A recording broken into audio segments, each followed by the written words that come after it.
Alexander Foster stood motionless on the perfectly manicured lawn, watching his movers carry the last pieces of his custom Italian furniture from the sprawling glass mansion that, until yesterday, had been his home. The morning sun glinted off the infinity pool, now emptied of the champagne he'd once filled it with during his legendary summer galas. His Maserati, one of 3 luxury vehicles he'd owned, had already been towed away, along with every other possession that had defined him for the past decade. "Mr. Foster, we need your signature here to confirm the property transfer." The court-appointed executor appeared beside him. Tablet extended, his voice clinical and devoid of sympathy. As Alexander scrawled his signature on the screen, memories flashed through his mind. The day he closed his first billion-dollar deal at 29. The features in Fortune and Bloomberg Businessweek hailing him as a financial wunderkind. The celebrities who had vied for invitations to his events. All gone in the span of 72 hours. "Is there someone who can pick you up, Mr. Foster?" The executor asked, though his tone suggested he couldn't care less about the answer. Alexander's hand instinctively reached for the smartphone that was no longer in his pocket. Who would he call anyway? His contacts list had been filled with people who had already made it abundantly clear they wanted nothing to do with him now. "No," he replied, the single syllable hanging heavy in the air. "I'll manage." Hey there. Welcome back to True Life Stories, where we bring you narratives that touch the heart and stir the soul. Today's story is about a man who had it all, or thought he did, until fate stripped him of everything he valued. But as you'll see, sometimes losing everything is the only way to find what truly matters. If this is your first time here, make sure to hit that subscribe button as we share powerful tales of transformation every week. Now, let's dive into the story of Alexander Foster, a man who lost everything but found love in the most unexpected place. Alexander Foster had been born with the proverbial silver spoon, son of a banking executive and a real estate heiress. He'd attended Phillips Exeter Academy before matriculating at Harvard. By 25, he was making his mark at Goldman Sachs. By 27, he'd launched his own hedge fund, Midas Capital, with seed money from his parents' wealthy friends. The fund's early success had been meteoric, earning returns that made him the darling of Wall Street and a fixture in Manhattan's elite social circles. His Fifth Avenue penthouse had been featured in Architectural Digest. His dating history included models, actresses, and a brief engagement to a European countess that ended when he'd grown bored with her. At 32, Alexander Foster had everything society told him constituted success, and he believed it with unwavering conviction. "The market rewards boldness," he'd often declared at investment conferences, his trademark confidence never failing to impress. Hesitation is just another word for mediocrity. That philosophy had guided his increasingly aggressive investment strategies, which had delivered spectacular returns until, suddenly, they didn't. The warning signs had been their concerns from his risk management team. Questions from certain investors about his exposure to emerging markets, but Alexander had dismissed them all. "Curtis, you're being paranoid," he'd told his chief risk officer 6 months ago, waving away a report highlighting dangerous leverage levels. "This is exactly the kind of overanalysis that keeps small-time players small." Curtis had resigned the following week. Alexander had barely noticed, immediately replacing him with a younger, more compliant Harvard Business School graduate eager to please the great Alexander Foster. Now, standing on the lawn of his forfeited mansion, Alexander wished he had listened, but remorse was a luxury he could no longer afford airily. With nowhere else to go, he walked half a mile to the main road and hailed a cab with one of the few $100s he had left in cash. His credit cards had all been frozen, his account seized pending the investigation. "Where to?" the driver asked, eyeing Alexander's tailored suit in the rearview mirror. Alexander hesitated. There was only one place he could think of: a small property his grandfather had left him in Mapleton, a rural town upstate that he'd never even bothered to visit.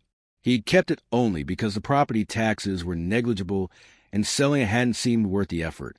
"Grand Central Station," he said finally. "I need to catch a train." The scandal broke on a Tuesday. By Wednesday morning, Alexander's name was splashed across every financial publication and news outlet in the country. Foster fraud, Hedge fund magnate's house of cards collapses. SEC charges Alexander Foster with securities fraud and misappropriation. Investors left in lurch as Midas Capital freezes assets. In reality, Alexander hadn't set out to defraud anyone. He'd made increasingly risky bets, doubling down when they started to fail, then using new investor funds to cover mounting losses, while waiting for the big win that would set everything right. The line between aggressive investing and fraud had blurred, then vanished entirely under the pressure of maintaining his perfect track record. When the federal agents had arrived at his office, he'd been in the middle of a pitch to a sovereign wealth fund representative, confidently explaining why Midas Capital was the safest place for their billions. The memory of the agents reading him his rights, while a potential investor looked on in shock, would haunt Alexander for years to come. His lawyer, Elliot Weinstein, one of the most expensive defense attorneys in New York, had initially been optimistic. "We can work something out with the SEC," Elliot had assured him. "You've got friends in high places. You've donated to all the right campaigns." But as the evidence mounted and the scale of the losses became clear, those friends evaporated like morning mist. Former dinner companions didn't return his calls. The senator, who had been delighted to accept his campaign contributions, now issued press releases condemning financial fraud. Even his parents, embarrassed by the scandal, had suggested it might be best if he laid low somewhere else until things blew over.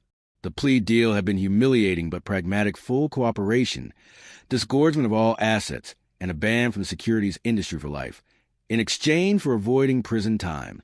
Alexander had signed it with a hand that trembled not with remorse, but with rage at a system that had once celebrated his every move and now cast him aside.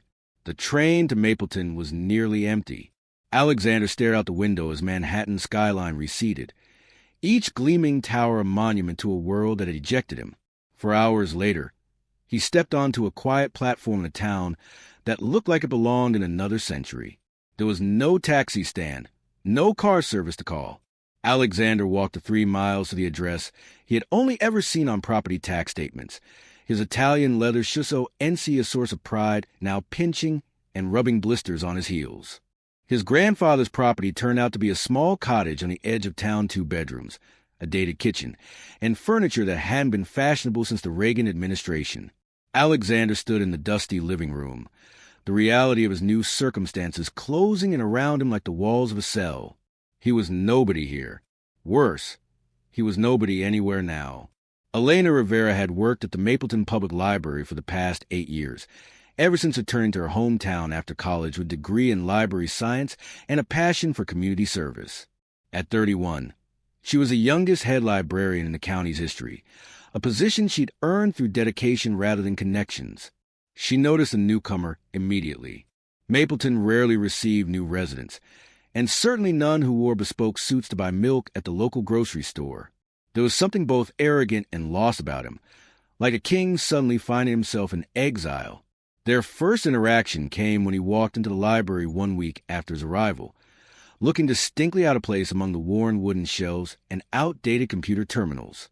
"Excuse me," he said, approaching the front desk where Elena was helping a child find a book on dinosaurs. "Do you have the Wall Street Journal?" Elena finished with the child first, smiling warmly as she handed over a colorfully illustrated book on Triceratops. Only then did she turn to Alexander. "We carry the weekly edition, but it doesn't arrive until Thursday," she explained, taking his expensive haircut and the faint tan line where a luxury watch had recently resided. "We have the Mapleton Gazette daily, though." Alexander's expression suggested she might as well have offered him a coloring book. "Never mind," he said, turning to leave. "Wait," Elena called after him. "Are you looking for financial news? We have computers with internet access if you need to check stock quotes or something." He paused, his back stiffening. "I'm well aware of what the markets are doing," he said coldly. "I was just hoping for something to read that wasn't written for 5th graders. Elena's eyebrows rose at his rudeness, but 15 years of customer service had taught her patience. "I'm sorry we couldn't help. If there's something specific you're interested in, I can request it through interlibrary loan." "I doubt you have access to the publications I'm accustomed to," he replied dismissively. "Try me," Elena challenged, her patience wearing thin. I have a master's degree in library science and connections to every major library system in the state. You'd be surprised what I can get my hands on. For the first time, Alexander looked at her. She wasn't beautiful in the conventional way of the women he had dated in New York. Her dark hair was pulled back in a simple ponytail, her face free of makeup except for a touch of lip gloss. She wore a cardigan over a floral dress that had probably come from a department store rather than a boutique. But there was an intelligence in her eyes and a confidence in her posture that gave him pause. The Harvard Business Review, he said finally, the latest issue. Elena smiled, typing quickly on her computer. We can have that for you by next Tuesday. Can I put it under a name? Foster, he said. Alexander Foster. If she recognized his name from the news, she gave no indication. Well, Mr. Foster, welcome to Mapleton. I'm Elena Rivera. Let me know if there's anything else you need while you're settling in. Alexander nodded curtly and left, telling himself he was annoyed by her presumption rather than disarmed by her genuine offer of help. Over the next few weeks, Alexander established a routine born of necessity rather than choice. His funds were limited to a small monthly stipend allowed by the court from a family trust that had escaped seizure to cover basic needs but little else. He began visiting the library daily, using the free internet to half-heartedly look for jobs while really spending hours tracking the markets he could no longer participate in.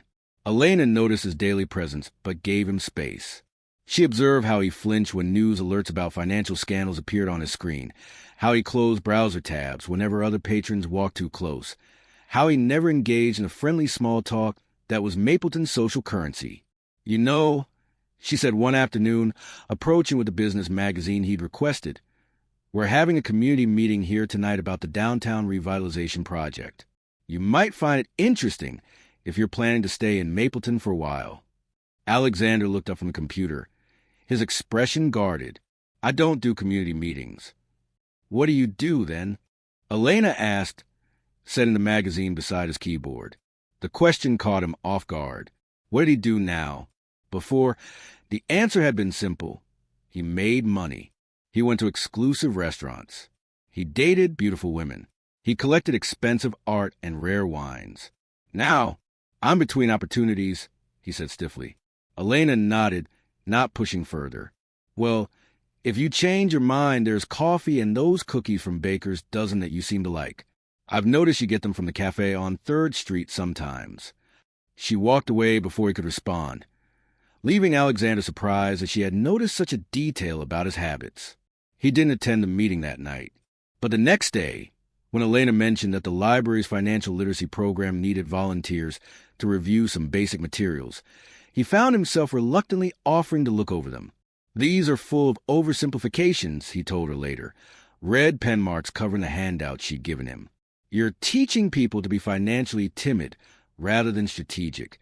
Most people here aren't looking to become millionaires, Elena replied evenly. They just want to avoid debt and maybe save enough for their kids' education or a comfortable retirement. Well, that's exactly the kind of thinking that keeps people mediocre, Alexander said with the automatic condescension that had once been his default tone in any discussion of money. Elena studied him for a moment. Is that what you believe, or is that what you were taught to believe? The question lingered in Alexander's mind long after he'd left the library that day. He couldn't remember a time when success hadn't been defined in terms of wealth and status. His father had measured life in portfolio returns, his mother in social connections. Neither had ever suggested that a simple life could be anything but a failure. Yet here was Elena Rivera, clearly intelligent and capable, seemingly content with her small-town existence. Was she mediocre, or was she something his former life had never allowed him to recognize? The turning point came in early spring, when heavy rains caused the river running through Mapleton to swell dangerously. Alexander woke to emergency sirens and called for volunteers to help with sandbagging efforts to protect the downtown area. His first instinct was to ignore the commotion. Natural disasters were someone else's problem, the kind of thing he'd previously addressed by writing checks to relief organizations for the tax deduction. But when he walked to the library that morning out of habit, he found it closed, a handwritten sign directing people to the sandbagging station by the river. Curiosity more than altruism led him there. He stood at the edge of the crowd, watching townsfolk form human chains to move sandbags into position. Among them was Elena, her hair tucked under a baseball cap, her clothes already mud-splattered as she worked alongside everyone else. "Foster," a voice called out. It was Tom Griffith, the owner of the cafe where Alexander bought his daily coffee. "We need more hands. You look strong enough." Alexander was about to refuse when he caught Elena's eye across the busy scene. There was no judgment in her gaze, no expectation, just a simple recognition of his presence.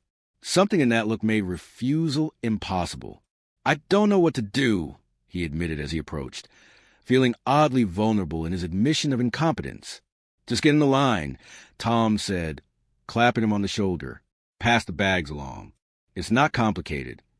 For the next 6 hours, Alexander Foster, who had once closed 9-figure deals and dined with celebrities, passed sandbags alongside mechanics, teachers, and store clerks. His expensive casual wear was ruined. His muscles screamed in protest, and blisters formed on his once soft hands. But as the afternoon wore on, something strange happened. He stopped thinking about himself. When the emergency coordinator announced that the water had crested without breaching the town's defenses, a spontaneous cheer went up from the exhausted volunteers. Alexander found himself included in backslaps and thank yous, accepted a bottle of water from someone he'd never spoken to, and felt a peculiar warmth that had nothing to do with physical exertion. First time volunteering? Elena appeared beside him, her face streaked with dirt, but wearing a smile of genuine satisfaction. "Is it that obvious?" he asked, too tired to maintain his usual facade. "You kept checking your watch for the first hour," she said with a small laugh. "After that, you stopped looking at the time and started really seeing the people around you." Alexander was startled by her observation. She was right somewhere during the day. His focus had shifted from counting minutes until he could leave to being present in a collective effort. "There's a volunteer appreciation dinner at the community center," Elena continued. "Nothing fancy, just potluck, and people talking about anything except the flood. You should come." "I didn't bring anything," Alexander said, feeling oddly embarrassed by his empty hands in a way that his former self would have found incomprehensible. "First-timers get a pass," she assured him. "Next time you'll know." Next time. The phrase lingered as he followed her to the community center, finding himself seated at a folding table with people whose names he was now learning, whose stories he was surprised to find himself interested in hearing.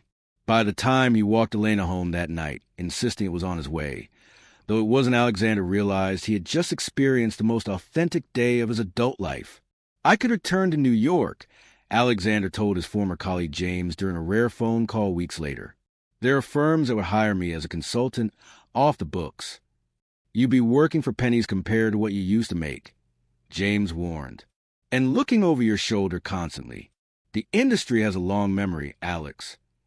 "I know," Alexander sighed, looking out the window of his grandfather's cottage, which he had gradually been fixing up with skills learned from YouTube videos and advice from new acquaintances in town.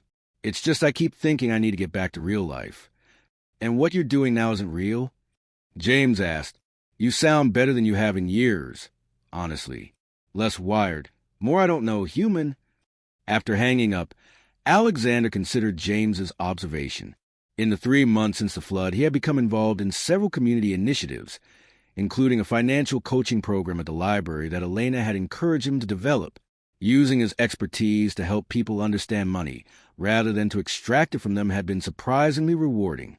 His relationship with Elena had evolved gradually. They had begun having lunch together at the library, then coffee after work, then dinner at each other's homes. She had introduced him to hiking in the nearby hills, to the simple pleasure of cooking a meal from scratch, to the joy of reading for enjoyment rather than competitive advantage. In return, he had slowly opened up about his past achievements and the mistakes, the hollow victories and the spectacular fall. Elena had listened without judgment, asking questions that helped him see patterns he'd been blind before. "You never really chose your path," she observed one evening as they sat on her porch swing. "You followed a script written by your parents and professors and peers." "I was successful," he protested weakly. "By one definition," she acknowledged. But were you ever truly satisfied, even at the peak of your wealth? The question had no easy answer. Alexander remembered the constant push for more money, more status, more everything that had characterized his former life. He remembered the insomnia, the acid reflux, the relationships that never went deeper than mutual benefit. He remembered the hollow feeling that no acquisition had ever fully erased. I thought satisfaction was for people who lacked ambition, he admitted. Elena's hand found his in the gathering dusk. And now, Alexander looked at their intertwined fingers, her nail polish chipped from gardening, his calluses developing from actual work rather than performative sessions with a personal trainer. Now, I'm not sure of anything except that I like who I am when I'm with you, he said quietly. And that terrifies me. The opportunity came in July, delivered via an encrypted email from a former client now working for a private equity firm in Singapore. We know your legal situation, the message read, but your expertise is still valuable. Consulting position, all work remote, paid through offshore accounts. 7 figures annually. Complete discretion guaranteed. Alexander stared at the screen, feeling the pull of his former world. The money would mean freedom from financial constraints, a chance to rebuild some version of his previous life. All he had to do was find creative ways around his SEC ban and accept that ethical corners would need to be cut. He closed the laptop without replying and walked to the library, where Elena was hosting a summer reading program for local children. He watched from the doorway as she animated a story with different voices and expansive gestures, the children captivated by her performance. When she spotted him, her face lit up with a smile that made his chest ache with an unfamiliar feeling. That evening, over dinner at the small Italian restaurant on Main Street that had become their regular spot, Alexander told her about the offer. "Would you take it?" he asked, studying her reaction. Elena considered the question carefully. "I can't answer that for you," she said finally. "But I can tell you that I've watched you change these past months. You listen more. You give without calculating what you'll get in return. You found purpose in helping others understand money, rather than being controlled by it." She paused. Would going back to that world undo all of that? Later that night, Alexander sat on the porch of his cottage, now brightened by hanging plants Elena had helped him select and furniture they had found together at local antique shops.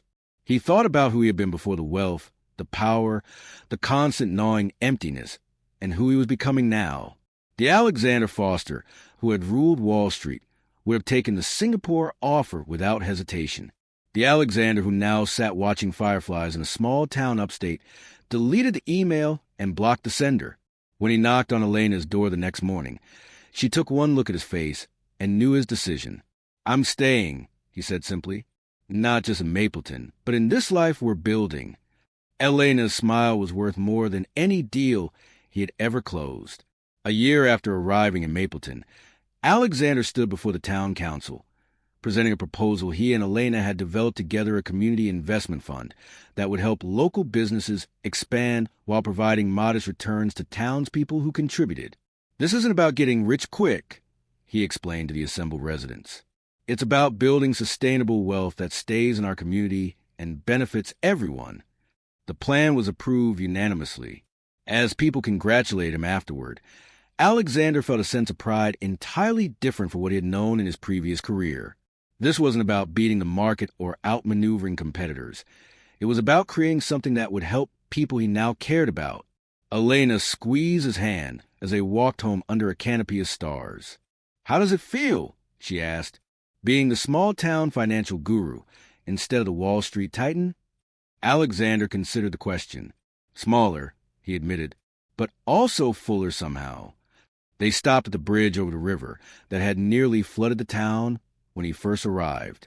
Alexander looked at Elena, at her kind eyes and genuine smile, at the woman who had seen value in him when he had nothing external to offer, understood what true wealth meant. 6 months later, they were married in the town square, surrounded by people who had become like family to them both. Alexander's parents declined to attend, still embarrassed by his downward mobility. But James came from New York, marveling at the transformation in his former colleague. "I've never seen you look so content," James observed at the reception. "I barely recognize you."